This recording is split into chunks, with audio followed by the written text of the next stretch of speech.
हरा भरा जंगल था जहाँ तरह तरह के जीव जंतु रहते थे।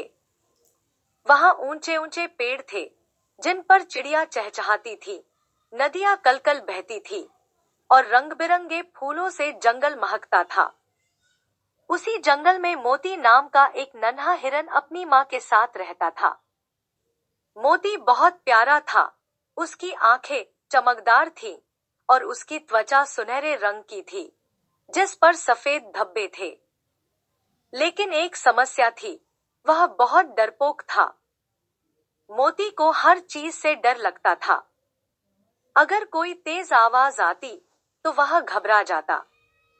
अगर तेज हवा चलती और पत्ते उड़ने लगते तो वह डरकर अपनी माँ के पीछे छिप जाता। जब दूसरे हिरन जंगल में मस्ती से दौड़ते तो मोती किसी कोने में बैठा रहता। वह हमेशा सोचता, अगर मैं गिर गया तो क्या होगा। जंगल के बाकी जानवर अक्सर उसे चिढ़ाते थे। बंदर उसकी नकल उतारते और हंसते। चिड़िया फुसफुसाती, देखो वह डरपोक हिरन आ गया। इससे मोती बहुत दुखी होता, लेकिन वह अपने डर को दूर करने की कोशिश नहीं करता था। उसकी माँ उसे समझाती, बेटा, जब तक तुम अपने डर का सामना नहीं करोगे तब तक तुम आगे नहीं बढ़ सकते। लेकिन मोती को यह समझ नहीं आता था। एक दिन दोपहर के समय जंगल में बहुत तेज गर्मी थी। हवा भी गर्म महसूस हो रही थी।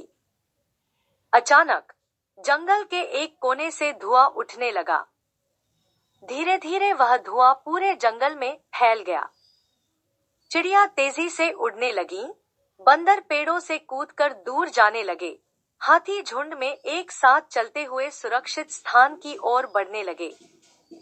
जंगल में अफरातफरी मच गई। सभी जानवर आग से बचने के लिए भागने लगे। मोती भी अपनी माँ के साथ तेजी से दौड़ने लगा। उसका दिल जोर जोर से धड़क रहा था। उसे आग की लपटें साफ दिख रही थी जो ऊंचाई तक उठ रही थी। जंगल में धुआं ही धुआं था। कुछ पेड़ जलकर गिर रहे थे जिससे आग और फैल रही थी। जैसे ही मोती अपनी माँ के साथ दौड़ रहा था, उसे किसी के रोने की आवाज सुनाई दी। पहले तो उसने अनसुना कर दिया, लेकिन जब वह आवाज बार बार आने लगी तो वह रुक गया। उसकी माँ ने कहा, क्या हुआ मोती? हमें जल्दी करना चाहिए।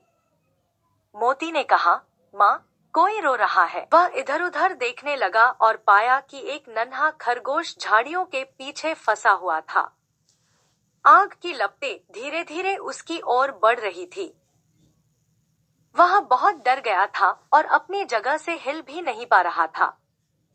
उसकी आंखों में आंसू थे और वह मदद की पुकार लगा रहा था। उसने अपनी माँ की ओर देखा जो चिंतित थी। उसकी माँ ने कहा, बेटा, सच्चा साहस वही होता है जो दूसरों की मदद के लिए अपने डर को भुला दे। मोती का दिल जोरों से धड़क रहा था। वह हमेशा डरपोक रहा था, लेकिन इस बार उसे किसी और की मदद करनी थी। उसके मन में द्वंद्व चल रहा था, अगर मैं वहां गया तो मैं भी आग में फंस सकता हूँ, लेकिन अगर मैं न गया तो यह छोटा खरगोश मर जाएगा। अंत में मोती ने अपने डर पर काबू पाने का फैसला किया। उसने अपनी सारी हिम्मत जुटाई और धीरे धीरे आग के पास पहुंचा। उसका दिल तेजी से धड़क रहा था, लेकिन उसने खुद को रोका नहीं। उसने खरगोश से कहा, डरो मत, मैं तुम्हें यहां से निकालूंगा। खरगोश ने रोते हुए सिर हिलाया। मोती ने जल्दी से खरगोश को अपनी पीठ पर बैठाया और तेजी से भागा। धुआं उसकी आंखों में जा रहा था, जिससे उसे दिखना मुश्किल हो रहा था, लेकिन उसने हार नहीं मानी। आखिरकार वह जंगल के उस हिस्से में पहुंचा जहां बाकी जानवर पहले ही आ चुके थे। उसने खरगोश को सुरक्षित जमीन पर उतारा। खरगोश की माँ वहीं थी और उसने मोती को धन्यवाद दिया। जब जंगल के जानवरों को पता चला कि मोती ने अपनी जान की परवाह किए बिना एक नन्हे खरगोश की जान बचाई, तो सभी उसकी हिम्मत की सराहना करने लगे। वे जान गए कि वह अब डरपोक नहीं था। बंदर, जो उसे पहले चिढ़ाते थे, बोले, मोती, तुम सच में बहुत बहादुर हो। हमने सोचा था कि तुम हमेशा डरपोक रहोगे, लेकिन तुमने हमें गलत साबित कर दिया। बुजुर्ग हाथी ने कहा, बहादुरी का मतलब ताकत नहीं, बल्कि अपने डर को हराना है। मोती, आज तुमने साबित कर दिया कि सच्चा साहस क्या होता है। उस दिन के बाद मोती को समझ आ गया कि सच्चा साहस डर के न होने में नहीं, बल्कि डर के बावजूद सही काम करने में होता है। वह अब पहले की तरह छोटी छोटी चीजों से डरता नहीं था। जब भी कोई कठिन परिस्थिति आती, वह खुद को याद दिलाता कि वह एक निडर हिरन बन चुका है। अब जब जंगल में तेज हवा चलती और पत्ते उड़ते, तो मोती डरने के बजाय उन्हें देखकर मुस्कुराता। जब तेज आवाजें आती, तो वह भागने के बजाय शांत रहता। और सबसे खास बात, अब उसे कोई डरपोक नहीं कहता था।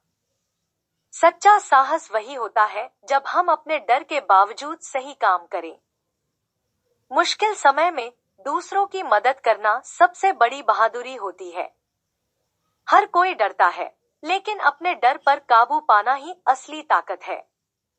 यह कहानी हमें सिखाती है कि डर को दूर करके सही काम करना ही असली बहादुरी होती है। यदि आपको एक कहानी मन पड़ा तो लाइक और कमेंट कर देना। ऐसे ही कहानियां सुनने के लिए इस चैनल को सब्सक्राइब करके बेल आइकन पर क्लिक करना मत भूलिएगा।